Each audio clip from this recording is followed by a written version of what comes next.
Welcome to Giant Gaming. This is Jake here with a quick review of something I've been using a lot lately, at least for most of the games I've been playing that you've been watching, is Steam Controller.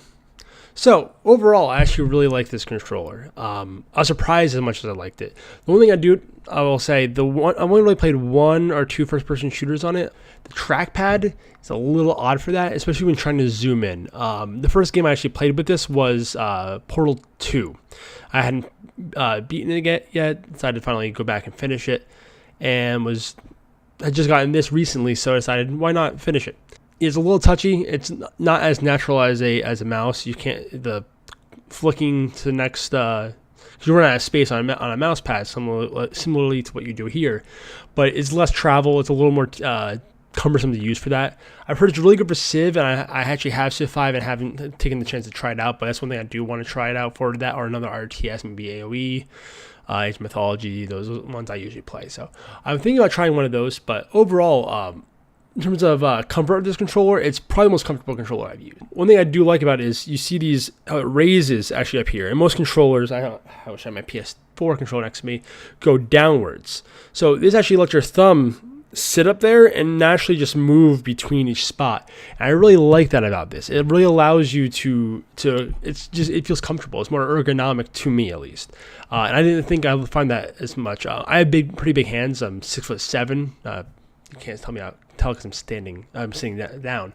But having bigger hands just feels really nice. I don't know anything else, but it doesn't have that concave thumbstick like most of the new controllers have. PS4 and Xbox have that concave, but it does have a nice little tactile ridge around the end, which is still really grippy. I don't really ever feel my finger falling off the controller, and it seems pretty durable on the edges as opposed to some of the controllers, notably the PS4. DualShock 4, the edges, the little ring they have to keep your thumb on, seems to, from what I've understood from other people, not me personally, but I've seen it wear off, but it feels like this is hard plastic. It's not going to wear off. It's not rubber like that. The buttons feel fine as they are. The D-pad's a little interesting, but I like it better than Xbox One, the old Xbox Ring. I just feel like I can more naturally move you can still kind of tactilely feel the difference, and it's easier. You can still kind of rock back and forth. DualShock 4 is still my favorite in terms of D-pad. Then on here you got the triggers. Overall, nothing special. I wish the triggers had a little less travel. Personally, that's my own personal opinion, but that's just me. And then on the back, you have these actually little flippers. I haven't really used them too much, to be honest. I find it like I'm thinking too much about it when I'm using the flippers. I have to think to use them, and that's not really. It should just be natural. Maybe I just haven't forced myself to use them enough to get used to them.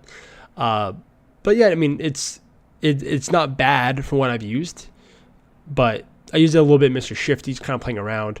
I mean, this controller works well for those kind of games where it's just the one stick you're really worrying about. Like I said, the trackpad's a little interesting to use, but for the most part, if I'm using it for like a platformer or whatnot where I don't need to worry about a second stick, this is probably what I'm going to go to, actually. It just feels better in my hands. The buttons are all responsive. I do wish the buttons were differently located. I'm used to the PS4 controller. I'm a Sony fanboy by trade, personally. But I like having it usually in the middle, but it still feels natural because the buttons are there. I'm not worrying about the second stick. So it actually feels natural having them both right there ergonomically instead of having my thumbs up higher. It just feels nice having them both rest there, and I can just worry about it. I recently playing Cuphead on this. Actually, with my Steam Link, computer's over here in the room back there. There's a living room where my Steam Link is, and I guess I'll wrap that into a little bit of the review as well. I haven't played it too much with my Steam Link. I really got into play more multiplayer games with my friends out in the living room, because I had games like Screen Cheat, which me and Maddie played, and there's a duck game which I played with Tim. But those are all online. I want to be able to play those games here with my friends, and when I have them over. But overall, you drop a few frames every so often. Nothing has really impacted my gameplay, especially Cuphead, which is super twitchy. It's not super twitchy, super precise, more punishing game. I haven't felt like the Steam Link has been in any way my reason I've died. It's usually been my fault, which is also a good testament to Cuphead too. Is I never felt like the game cheated me either really, at least not yet. More or less me just getting used to controls. It's a tough game, but overall build quality of the controller, it's not bad. The one thing I do wish is you have a little I saw on Steam, this little backplate that comes off with the flippers where you can put the batteries in on the little backplate. They actually sell one separately that has it pushes out a little bit and it has a little spot for the dongle, the little USB fob that connects this to the computer. And I really wish they had that in by default. I thought it was really silly. I forget how much it costs, but even still, that's such a minor little thing that you can just add this into this. My guess is they thought about that last, and it just wasn't. It was an oversight that they forgot about, and they don't want to rebox them all for this one little piece. Still a shame. Most wireless mouses have this. It's a wireless controller, should have it.